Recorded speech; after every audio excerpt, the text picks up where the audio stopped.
é interessante que as dislipidemias, elas são, o colesterol elevado é um fator de risco dos mais importantes. E ele é absolutamente silencioso.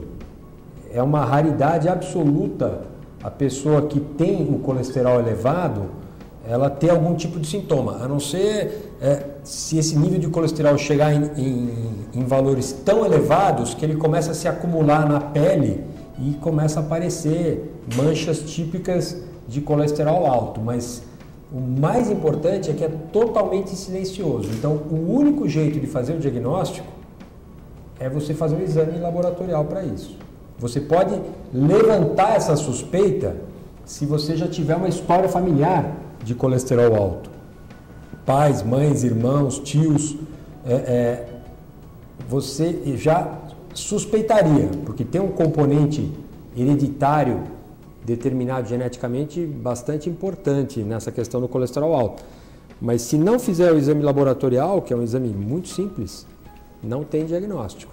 Então, por esse fato que tem tanta gente com colesterol alto por aí e não faz a menor ideia. E o biotipo também não te conta a verdade. Tem muita gente que é magra e tem um colesterol muito alto e tem muitos obesos que tem o colesterol muito baixo. Então, é aquela história, quem vê cara não vê colesterol. Então, não tem duas maneiras a não ser a mensuração no sangue mesmo. Se você não tem nenhuma história na família, a primeira vez que tem que dosar o colesterol é com 20 anos de idade. O que é uma coisa quase incrível, né? Porque você fala 20 anos de idade, já tem que saber o colesterol. E se for normal com essa idade, você repete a cada 5 anos. As sociedades internacionais recomendam isso. Agora, se você tem pais com colesterol elevado, e aí a doutora Rosa pode responder melhor, essa criança tem que fazer uma medida muito mais jovem. Eu acho que um mito importante assim, é o quanto que a tua história familiar contribui ou não para você ter um problema cardíaco.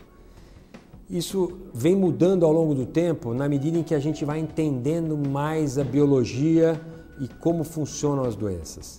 A gente, no passado, acreditava muito naquele determinismo genético, ou seja, se meus pais tiveram problemas, eu vou ter problema cardíaco e não tem como fugir disso. E tem um estudo muito importante no início dos anos 2000, que foi um estudo chamado Interheart, e esse estudo mostrou que a genética acaba contribuindo só para 20% do seu risco total de ter um infarto. 80% está relacionado ao seu estilo de vida e a fatores de risco que você pode corrigir. Então, por exemplo, o colesterol, ele tem uma determinação genética indiscutível. Você pode melhorar ele com dieta, exercício? Pode, mas não consegue sanar o problema se ele estiver muito elevado. Mas a gente dispõe hoje de medicamentos, talvez os mais usados no mundo, os mais seguros e com menos efeito colateral. Então, é um fator de risco que é muito difícil a gente não conseguir combater. Raros casos de dislipidemia familiar homozigótica que a gente não tem um controle juntando dieta, atividade física e medicação. Então, isso é uma arma, talvez o maior avanço na cardiologia nos últimos 20 anos. O número de colesterol bom. Essa pergunta, ela é assim, depende do conjunto todo seu de fatores de risco. Depende da sua idade, depende se você tem outros fatores de risco, como por exemplo a obesidade, a hipertensão, o diabetes. Quanto mais problemas você tem, o teu nível de colesterol ideal é mais baixo. Então, se você não tem nenhum fator de risco, 200 de colesterol total é um número grosseiramente bom para a população de adulto. Mas o ideal é a análise no contexto todo, que é o que a gente chamaria de risco cardiovascular global. Porque, por exemplo, o LDL colesterol, que é um colesterol ruim, para uma pessoa sem nenhum outro fator de risco jovem, até 160 é um número aceitável. Para uma pessoa que tem diabetes, esse número tem que ser 100 ou menos. Então muda completamente. o que seria considerado ideal muda completamente, passa a ser muito mais baixo.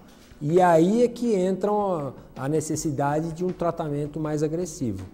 Porque você reduzir o colesterol, se a pessoa tem 180, você reduzir para 160, você consegue isso com dieta e atividade física sem problema.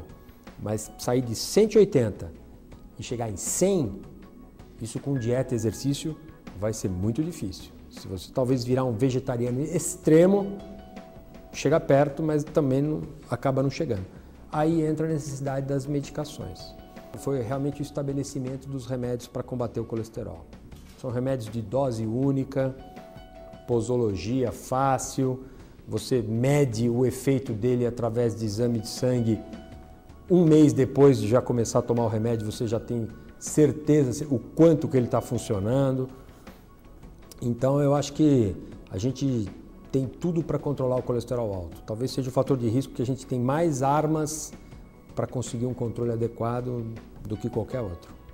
É importante o exame laboratorial, né? E quando fazê-lo? Então, vai se fazer num processo de screening, um processo de detecção da doença, é uma coisa.